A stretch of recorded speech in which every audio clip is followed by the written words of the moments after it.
Nous avons passé toute la journée auprès des policiers rassemblés aujourd'hui, qui sont allés à un moment devant l'Assemblée nationale. Une phrase a été prononcée: le problème de la police, c'est la justice. C'est ce qu'a dit tout à l'heure un syndicaliste. Le ministre de l'Intérieur s'est rendu sur place pour apporter son soutien aux policiers, tandis que le garde des Sceaux, lui, a déclaré qu'il était dangereux pour la démocratie d'opposer la justice et la police. Le récit de cette journée auprès des policiers par Jérémy Père, Antoine Corvert, Marine Scherer et Sophie Herbet. Remercier les collègues. Maintenant, profite d'être sur les champs. Ouais. Ils sont partis de Lille aux Aurores pour venir manifester à Paris. On espère rassembler 25 000, 30 000 collègues et puis on poursuivra toute la journée dans cette bonne ambiance. Encore un grand merci. Bravo! Des policiers unis pour exprimer un malaise qui ronge de plus en plus leur profession. C'est un mélange de tout, c'est de la colère, de la tristesse, parfois de la peur, et à se demander où on va et demain quel sera notre avenir pour nos policiers. Et parmi ces quelques 500 policiers venus du Nord, Loïc Imbert, major de police à Calais. En 30 ans de maison, il a vu la profession évoluer. Et aujourd'hui, il dénonce le laxisme de la justice, auquel il est, dit-il, confronté quotidiennement. Moi, je m'en rends bien compte dans mon service, où je fais beaucoup d'enquêtes, que les enquêtes aboutissent. On arrive à retrouver les auteurs, on arrive à les présenter devant la justice, mais on n'a pas la réponse pénale qu'on attend. C'est ce qui était l'objet aussi de notre venue aujourd'hui, c'est de faire entendre qu'on ne travaille pas pour rien, on attend une réponse pénale aux enquêtes qu'on fait. Une frustration que ressentent de nombreux policiers. Ce sentiment de ne pas être suivi par la justice. Quand vous interpellez un jeune auteur d'un cambriolage, je ne dis pas une infraction d'aller voler une orange à Carrefour, ou d'un rodéo de moto, de voiture, ou ce que vous voulez. Le jeune, s'il est convoqué au tribunal dans 8 mois, qu'est-ce que vous voulez? Quelle réponse vous lui faites là? Quel exemple vous donnez là, aux jeunes du quartier qui le voient sortir du commissariat? Voilà, ça se passe comme ça tous les jours c'est comme ça. Comme lui, plus de 35 000 policiers, selon les organisateurs, ont répondu à l'appel des syndicats. Un rassemblement organisé symboliquement 2 semaines jour pour jour après le meurtre d'Éric Masson à Avignon.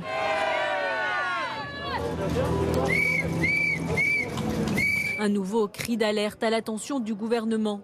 Et pour montrer que le message est passé, Gérald Darmanin fait le déplacement dans la foule, au contact direct des policiers. On l'a au cœur ce boulot et c'est important pour nous. Et vous savez très bien que les Français vous soutiennent et c'est difficile, vous avez raison. Et tous les matins quand je me lève, tous les soirs quand je me couche, je pense à vous. Donc n'ayez aucun doute sur le soutien que je vous porte. Merci. Mais la promesse ne semble pas convaincre. Le ministre de l'Intérieur est hué.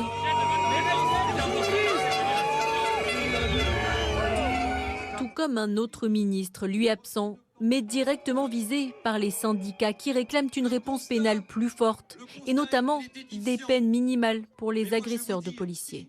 Que penser du message du garde des Sceaux? Écoutez bien, le garde des Sceaux qui déclare: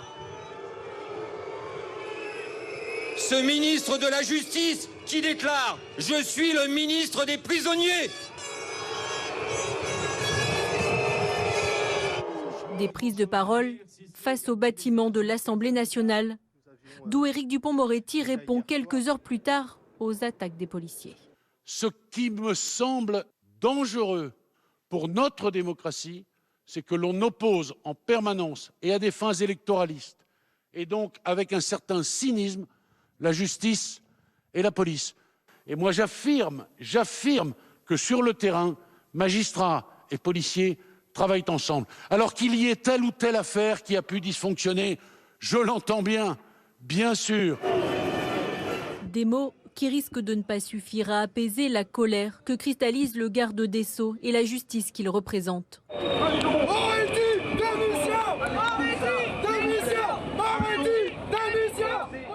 Mais pour ce policier, en poste depuis 15 ans, le mal-être de sa profession ne se résume pas au volet judiciaire. Selon lui, les policiers doivent être mieux accompagnés pour gérer les traumatismes auxquels ils font face. J'ai vécu 2 fusillades mortelles dans ma carrière. une première où je me suis fait tirer dessus et où on a dû abattre l'individu qui nous tirait dessus. Derrière ça, on n'a eu aucun suivi psychologique. Je devais avoir 20 ans, 22 ans. Quelques années plus tard, je suis intervenu sur une fusillade aussi où j'avais un de mes amis au téléphone qui nous criait de le rejoindre et qui a pris 2 balles dans le dos, qui est mort dans nos bras. Et c'est nous qui avons annoncé le décès à sa mère. Le lendemain, on était en service, on n'avait pas de suivi psychologique. Pour répondre à la grogne des policiers, le gouvernement a déjà pris des engagements, comme étendre à 30 ans la période de sûreté pour les personnes condamnées à perpétuité pour un crime contre un policier ou un gendarme. Bonsoir Denis Jacob, vous êtes secrétaire général du syndicat Alternative Police. Est-ce qu'il ne va pas trop loin aujourd'hui le bras de fer avec la justice? Il n'y a plus de dialogue possible? Bonsoir. Alors, écoutez, je viens d'écouter attentivement votre reportage et franchement, je suis un peu atterré qu'on ne retienne qu'une phrase tirée d'un discours de l'une des organisations syndicales présentes à ce rassemblement, quand bien même ce serait une organisation majoritaire et représentative. Je vous invite à écouter le discours de la CFDT qui a été tenu à cette même occasion, qui est un discours réaliste, qui fait un constat concret. Et ça veut dire quoi, Denis Jacob? Vous condamnez cette phrase non, qui a été prononcée, le problème de la police, c'est la justice. Vous vous dites, je me désolidarise, ne retenez pas cette phrase, c'est ça? Non, je ne me désolidarise pas du tout. Je regrette qu'on ne retienne qu'une phrase polémique, alors qu'il y a eu 4 discours, qu'il y a eu une demi-heure d'intervention des représentants syndicaux, qu'il y a eu des propositions pragmatiques qui ont été faites et qu'on n'en parle pas. Voilà, tout simplement. Si nous étions tous ensemble, c'est bien qu'il y a un problème. Et le problème fait partie du problème de la justice, de la réponse pénale. Mais il a été dit également à l'occasion des discours qu'il ne s'agissait pas d'opposer police et justice. Et là, on polémique sur une phrase tirée d'un discours alors qu'il y a eu 30 minutes de prise de parole et que bien d'autres sujets, bien d'autres solutions ont été faites. Donc effectivement, il y a un problème. Le ministre de la Justice a aussi été ciblé dans une autre prise de parole. Mais ça veut dire quoi? Vous nous dites en gros que la réponse n'est pas que judiciaire. Le problème n'est pas que judiciaire. Il faut regarder au-delà. Bien sûr que non, que la question n'est pas que judiciaire. Aujourd'hui, on est dans l'urgence. Donc, il faut régler le problème de l'urgence qui est que tous les jours, des dizaines de policiers se font attaquer, se font agresser. Donc, il faut y répondre. Mais y répondre, c'est répondre aux conséquences. On ne s'attaque pas aux causes. Donc, ces conséquences, il faut que la justice, elle les prenne en compte. Et c'est la réponse qu'elle doit apporter immédiatement. Et la justice n'a pas les moyens aujourd'hui d'apporter des réponses immédiates. Donc nous, on appelle les parlementaires, le gouvernement, à faire en sorte que la justice ait les moyens de faire son travail et qu'elle applique fermement les peines qui existent déjà dans le code pénal pour réprimer ceux qui s'en prennent à l'autorité de l'État. Et c'est pas que la police, c'est les gendarmes, c'est les policiers municipaux, les pompiers, les enseignants, les infirmiers, les médecins, les douaniers. Enfin, ce sont tous ceux qui aujourd'hui essayent de faire leur métier et qui, dès qu'ils interviennent, sont pris à partie. Est-il normal aujourd'hui qu'on agresse un enseignant dans l'enceinte même d'un établissement scolaire? Non. Eh bien, c'est ce que nous disons. Et aujourd'hui, il faut attendre des mois et des mois avant que la justice ne se prononce. Mais il faut traiter les causes. Là, on traite les conséquences. Alors, il faut les traiter parce qu'on est dans une situation d'urgence, on ne peut plus accepter de se faire tirer comme des lapins, mais il faut aussi que les politiques, quelle que soit la tendance, prennent conscience qu'ils ont une responsabilité collective de cette situation par un désengagement de l'État ces 40 dernières années. Oui, vous nous dites parler des causes, donc ça veut dire aussi se poser la question de l'éducation, du désœuvrement dans certains quartiers. On va ouvrir ce chapitre dans un instant. On va d'abord réécouter la prise de parole de Gérald Darmanin, qui est venu apporter son soutien aux policiers, et ensuite la prise de parole du garde des Sceaux. Je suis simplement venu soutenir les policiers, c'est tout à fait normal, ils vivent un moment difficile, ils sont endeuillés, et il n'y a rien de plus normal que de soutenir les policiers dans une république. Ce qui me semble, en revanche, dangereux pour notre démocratie, c'est que l'on oppose en permanence et à des fins électoralistes, et donc avec un certain cynisme, la justice et la police. Il y a un contraste, Bruno Joly. il y a un contraste et ça ne va pas pouvoir durer comme ça longtemps parce qu'une manifestation comme ça, alors certes, Gérald Darmanin est venu seulement saluer les policiers, insiste-t-on dans son cabinet, et nous a expliqué qu'il était resté que 6-8 minutes. Moi, je crois que ce n'était pas forcément sa place, mais il y est allé. Et il va à une manifestation où on réclame la démission du ministre de la Justice, qui est dans le même gouvernement que Gérald Darmanin, avec un Jean Castex qui est resté un peu flou cet après-midi au Sénat. Là, on est quand même dans une situation qui paraît assez compliquée, et même si c'est un seul syndicat, la parole, le discours, donc où il y a une mise en cause directe du fonctionnement de la justice, la tonalité de ce rassemblement était quand même très anti-politique de justice, politique pénale, et on a même entendu des demandes de démission du garde des Sceaux. Donc ça, c'est pour l'aspect politique, c'est quand même quelque chose qui interpelle et qui est un acte de défiance vis-à-vis de ce gouvernement. Et ça vient quand même de la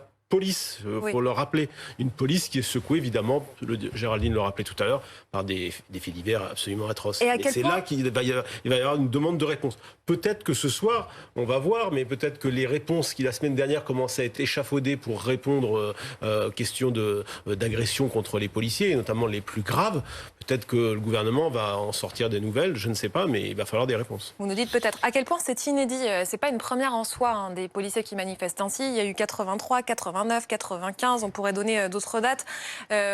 L'ancien garde des Sceaux, Robert Badinter, racontait dans son livre le 3 juin 1983 une grosse colère des policiers après que 2 d'entre eux furent abattus à Paris. Il y a eu un hommage, et puis à la fin de l'hommage, Gaston Defferre, le ministre de l'Intérieur, est conspué. Ensuite, un cortège de policiers prend le chemin de la chancellerie et plusieurs fois est crié Badinter démission. Écoutez. Démission ! Démission ! Démission ! Démission ! Démission !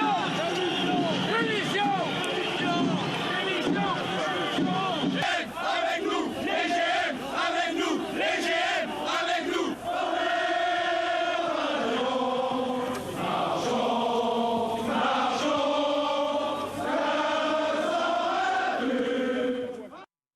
C'est pour essayer, on montre ces archives, on les ressort pour essayer de prendre la mesure aussi de ce qu'on est en train de vivre là maintenant, Géraldine Wessner. La colère des policiers dirigés contre le garde des Sceaux, on l'a déjà vécu plusieurs fois. Souvent, c'est la justice qui est ciblée. Est-ce la bonne cible ? Moi, ce qui me frappe dans ce débat, c'est le même qu'on a depuis plus de 20 ans, ce débat. C'est cette espèce de déni dans lequel s'enferme le garde des Sceaux aujourd'hui. Alors, on le comprend, il est à la tête d'un ministère qui est décrié, qui fait de son mieux, qui ne fait aussi qu'appliquer les circulaires que lui transmet le pouvoir. Le problème, il est politique avant d'être judiciaire, mais qui est aussi dans une forme de déni, c'est-à-dire qui nous répète des statistiques qui ne parlent pas aux citoyens sur la fermeté de la justice, sur la réalité aujourd'hui, c'est que quelqu'un qui tente d'attenter à la vie d'un policier peut très bien sortir avec une peine ferme de 13 mois, mais qui va effectuer chez lui avec un bracelet électronique. Quelqu'un qui roue de coups son professeur ou son proviseur peut s'en sortir avec un travail d'intérêt général. La réponse pénale n'est pas adaptée. Et quand on répond toujours individualisation de la peine, ce qui me frappe, c'est qu'on refuse aujourd'hui d'ouvrir ce débat dans la société qui me semble nécessaire. On est dans une société hyper individualiste où l'individu est finalement l'ultime préoccupation. Donc on fait de l'individualisation de la peine l'alpha et l'oméga de notre justice. Oui, il faut prendre en compte le contexte, les cas particuliers, la personnalité. Mais on oublie que la justice, quand elle est rendue, elle a aussi pour fonction d'envoyer un message à la société. C'est un tout, c'est collectif. Et quand on rend une sanction qui peut être adaptée selon le contexte typiquement d'un travail d'intérêt général pour des coups et blessures, ça peut être justifié par le contexte, mais on envoie quand même le message à la société que finalement c'est pas si grave, tout peut être aménagé, tout est relatif, et ça conduit à cette espèce de délitement qui s'exprime dans les sondages chez des gens anxieux et inquiets, et chez les politiques. Je rappelle que l'ensemble des partis politiques ont apporté aujourd'hui leur soutien à cette manifestation, sans doute parce qu'ils sont conscients que ce débat, aujourd'hui, il doit s'ouvrir. Sauf Jean-Luc Mélenchon. Justement, on l'écoute. D'abord, des militaires qui appellent leurs collègues d'active à s'insurger, puis des policiers à la retraite qui appellent ceux d'actifs à précéder les militaires dans les mauvaises actions, et puis maintenant, sous couvert d'un hommage aux policiers tués, une manifestation au caractère ostensiblement factieux, en ce sens qu'elle s'en prend non pas aux causes pour lesquelles ces malheureux ont été assassinés, mais aux institutions comme l'institution judiciaire. Il parle de manifestation à caractère factieux. Ça vous fait réagir, Denis Jacob ? Oh, ça me fait réagir, ça me fait surtout sourire de la part de quelqu'un qui quotidiennement vilipende l'action de la police et qui considère que la force que la loi nous confère est une violence illégitime. Et c'est ce genre de personnage qui distille ce message haineux par les médias, qui envoie un message négatif et qui après tout dit... on peut s'en prendre aux policiers, puisque de toute façon, nous, on considère que la force légitime que leur confère la loi, c'est une violence illégitime. Donc, je laisse les propos à Jean-Luc Mélenchon tels qu'ils sont. On est régulièrement habitués, et si lui se considère la République, nous considérons que nous sommes les gardiens des valeurs de notre République. Donc voilà, je laisse à M. Mélenchon ses commentaires haineux vis-à-vis de mes collègues comme à son d'habitude. Moi, ce que je souhaiterais vous dire avant tout, c'est qu'aujourd'hui, et quel que soit, je disais tout à l'heure, le parti politique, depuis ces 40 dernières années, à chaque problème, à chaque difficulté, la seule réponse qu'on a voulu apporter, c'est la réponse sécuritaire. Et aujourd'hui, on est face à tous les maux de la société, alors qu'on a eu un désengagement de l'État sur la politique de la ville, sur la politique sociale, sur la politique économique. C'est ce que vous nous dites. Voilà. Le problème est beaucoup plus global que ça. Et il était quand même à noter qu'il y avait beaucoup de politiques qui ont tenu à se rendre à ce rassemblement. On va voir quelques images. Marine Le Pen n'était pas là, mais depuis le sud-ouest, elle a apporté son soutien aux policiers. Et réagissaient comment sur place les policiers, Antoine Hollard? Est-ce qu'ils y voyaient une forme de récupération politique ou pas? Non, pas vraiment. Ils étaient plutôt satisfaits de voir qu'il y avait des politiques présents, tout simplement parce qu'ils avaient un message à faire passer. Ils sont dans un bras de fer pour obtenir ces fameuses peines automatiques. Pour ça, il faut faire évoluer la loi et qu'il y ait des députés, des représentants des partis politiques qui soient là. C'était la bonne occasion pour eux de faire passer ce message. À la tribune, d'ailleurs, le responsable d'Alliance a remercié les politiques d'être venus ce jour. Il y a un autre responsable d'Unité SGP, je crois, qui a expliqué qu'ils étaient au pied de l'Assemblée nationale. C'était symbolique. C'était aussi pour faire passer un message aux législateurs. Donc plutôt satisfait de voir des politiques de tous bords présents à ce rassemblement. Il y a une photo aussi qu'on voulait vous montrer. On voit Jean Lassalle qui retrouve Éric Zemmour. Voilà cette photo de Boris Karlamov. Voilà, on les voit ensemble. Il y a Philippe de Villiers à côté. Quand je dis qu'il y avait tout le monde, il y avait vraiment tout le monde. Là, on voit un attelage particulier, Bruno Jeudi. Oui, il y avait tout le monde était là. Manifestement, les futurs, les anciens candidats à la présidentielle, les actuels ministres, les anciens ministres. À gauche, c'est intéressant ce qui s'est passé parce que je pense qu'à gauche, c'est une clarification. Jean-Luc Mélenchon a décidé de faire cavalier seul en n'allant pas à cette manif, en revendiquant sa position qui est assez logique avec tout ce qui s'est passé depuis le début du quinquennat. Et on sait que lui-même entretient, à mon avis, il y a quelque chose qui s'est passé comme une fêlure lorsque face aux policiers qui venaient perquisitionner à son siège de son mouvement, il a dit « La République, c'est moi ». Et au fond, derrière, c'est quand même son mouvement qui rabâche le thème des violences policières. Mais ce qui est intéressant, c'est que le reste de la gauche est allé à la manifestation, et notamment les Verts, où à mon avis une partie des militants de ce mouvement sont peut-être pas si loin que ça des positions de Jean-Luc Mélenchon, mais leur secrétaire national Julien Bayou a affirmé dans un communiqué qu'ils seraient présents, et ils ont été présents. Donc on voit qu'à gauche, quelque chose qui se passe quand même, c'est qu'il y a une cornérisation de Jean-Luc Mélenchon quand le PS, les écolos et les communistes sont allés à la manifestation. Cécile Olivier, c'était intéressant d'entendre Denis Jacob parce que tous les syndicats ne disent pas vraiment la même chose. Lui, il dit non, on ne cible pas d'abord la justice, le problème, il est plus global que ça, il faut aussi penser éducation, etc. Oui, ils étaient. On a bien vu, c'est surtout Alliance qui a opposé comme ça police et justice. Et c'est vrai que juste après la manifestation, ils étaient assez nombreux à nous dire non, on travaille pour la même chaîne pénale et la justice souffre finalement des mêmes problèmes que nous, à savoir manque de moyens et manque d'effectifs, et sont sous l'eau. Ils sont à la même enseigne. Merci beaucoup, merci mesdames, merci messieurs. Le dézoom continue, hein. Vous avez votre rendez-vous du soir, le minute par minute. Nos reporters qui vous montrent comment ils travaillent sur le